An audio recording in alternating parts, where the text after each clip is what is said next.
शहर के उस पुराने मोहल्ले में शाम का सन्नाटा था। पेड़ों के बीच से आती हवा में पुरानी मिट्टी की खुशबू थी। मनीषा आंटी अपने छोटे से घर में अकेली बैठी थी। हाथ में अखबार था, लेकिन नजरें हर पन्ने को पार करती चली जाती। पति की नौकरी दूसरे शहर में थी, बेटा कॉलेज हॉस्टल में, और इस घर में अब सिर्फ घड़ी की टिक टिक थी।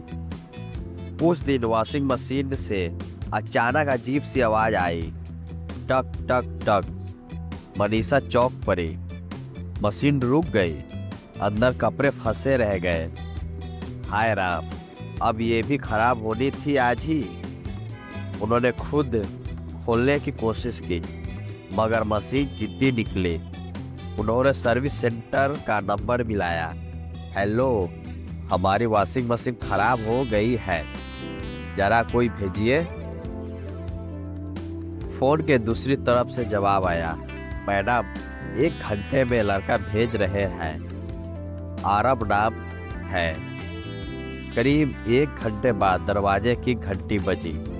सामने 22 साल का दुबला पतला मगर आत्मविश्वास भरा लड़का खड़ा था। कंधे पर टूल किट, चेहरे पर हल्की मुस्कान। नमस्ते आंटी, मैं आरब मशीन देखने आया हूँ।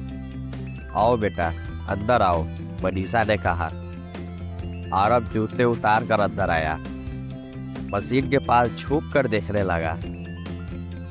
कमरा चमचमा रहा था, लेकिन उसके पीछे अकेलेपन की परछाई थी।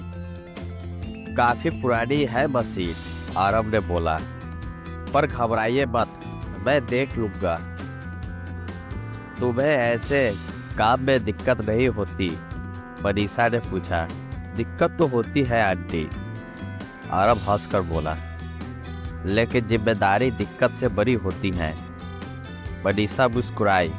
उसके चेहरे पर वो सुकून था जो किसी ने महीने से नहीं देखा था। जब तक आरब मशीन के पेच खोल रहा था, मनीषा ने उसके लिए चाय बना दी। वो चाय लेकर आए। लो बेटा, कुछ पी लो। धन्यवाद आंटी, आप तो बहुत ख्याल रखती है। आरब के शब्दों में सच्चाई थी। वो चाय पीते हुए घर को देखने लगा। दीवार पर पुराने फोटो थे। एक में मनीषा अपने पति के साथ मुस्कुराती दिख रही थी। दूसरे में उनके बेटे की बचपन की तस्वीर था। आरब ने धीरे से कहा, आपके पति? मनीषा ने धीमे स्वर में जवाब दिया, दूसरे शहर में नौकरी करते हैं, महीने में 1 बार आते हैं बस।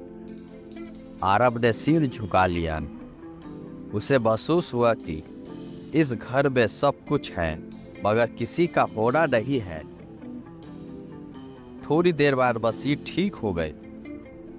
अब ये बिल्कुल ठीक है आंटी, आरब ने कहा, बस थोड़ा ध्यान रखिएगा, ओवरलोड मत कीजिएगा। मनीषा हंस पड़ी। बेटा, मैं खुद को ही ओवरलोड कर देती हूँ, मशीन तो फिर भी कम बोझ उठाती है। आरब ने उसकी आंखों में देखा। वहाँ थकान थी, पर मुस्कुराहट भी थी।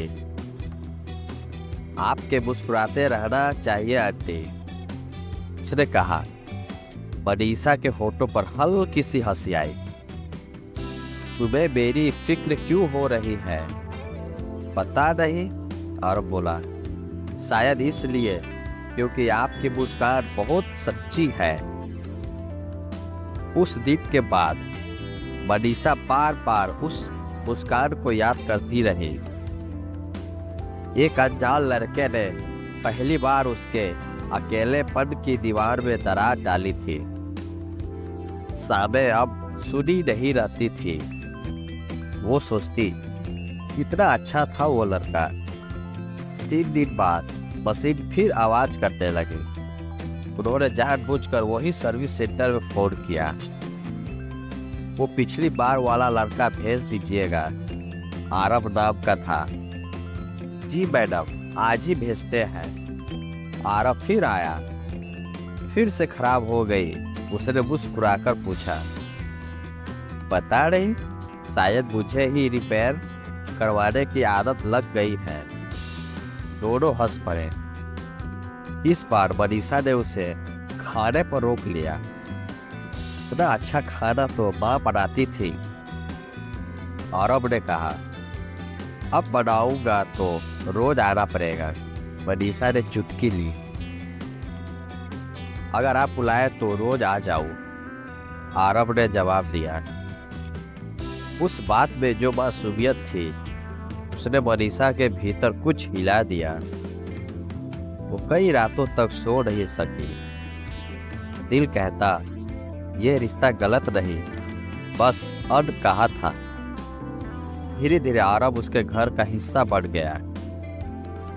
कभी बल्ब बदलने आता, कभी फ्रिज का टेम्परेचर देख रहे, कभी बस पूछने की, आंटी आज तबीयत कैसी है। मनीषा को लगता कि भगवान ने उसे किसी बेटे के रूप में भेजा है, पर दिल जानता था यह रिश्ता किसी और रंग का है। एक दिन बारिश हो रही थी। आरव भीगता हुआ आया। मशीन फिर से बंद हो गई। उसने मुस्कुराते हुए पूछा, नहीं, आज बस मन किया कि तुमसे बात करो। मनीषा ने कहा। आरव चुप रहा, फिर बोला, आंटी मुझे यहाँ अच्छा लगता है, शायद इसलिए कि यहाँ कोई दबाव नहीं है। मुझे भी अच्छा लगता है जब तुम आते हो, मनीषा ने कहा। पता नहीं क्यों, शायद क्योंकि तुम्हारे आने से घर में फिर से जीवन लौट आता है। वो दिनों खिड़की के पास बैठे बारिश देखते रहे। वो बारिश उसके बीच के फासले पिघला रही थी। आरव ने धीरे से कहा, आपको अकेलापन नहीं लगता ना? मनीषा ने गहरी सांस ली। सताता है बेटा, लेकिन अब थोड़ा कम हो गया है।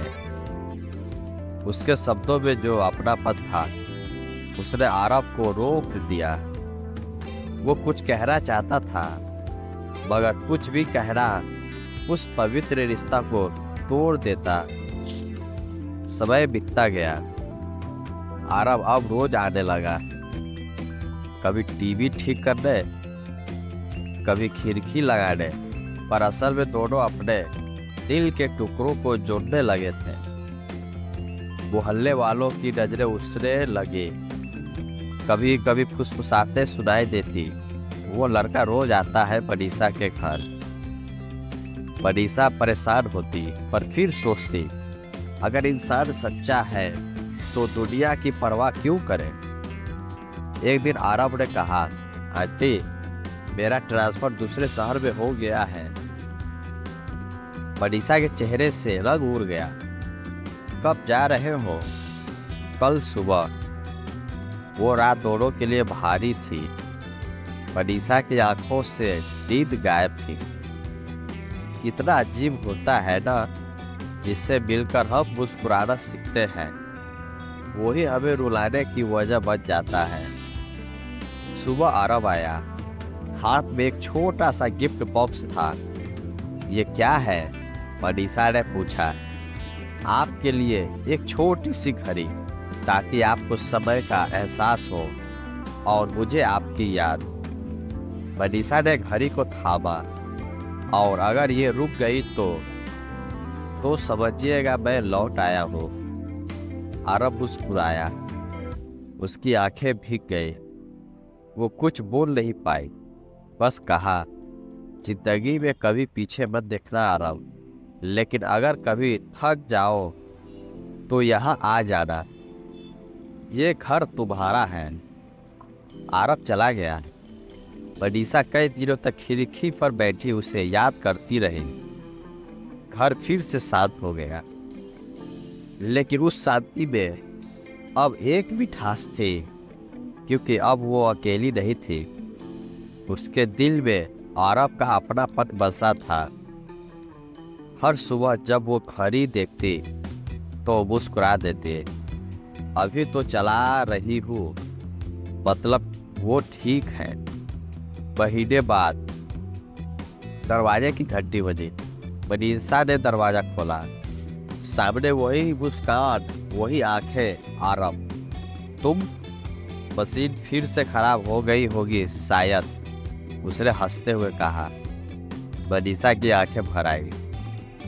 तुम्हें कैसे पता चला कि मुझे तुम्हारी जरूरत है?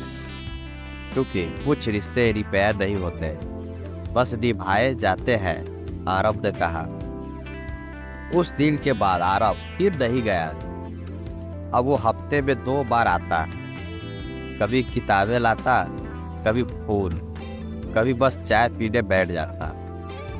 उन दोनों के बीच अब शब्द कम, एहसास ज्यादा थे। वो रिश्ता किसी नाम का मोहताज नहीं था, ना बाप बेटे का, ना प्रेम का, बस दिलों का रिश्ता। कई साल बीत गए।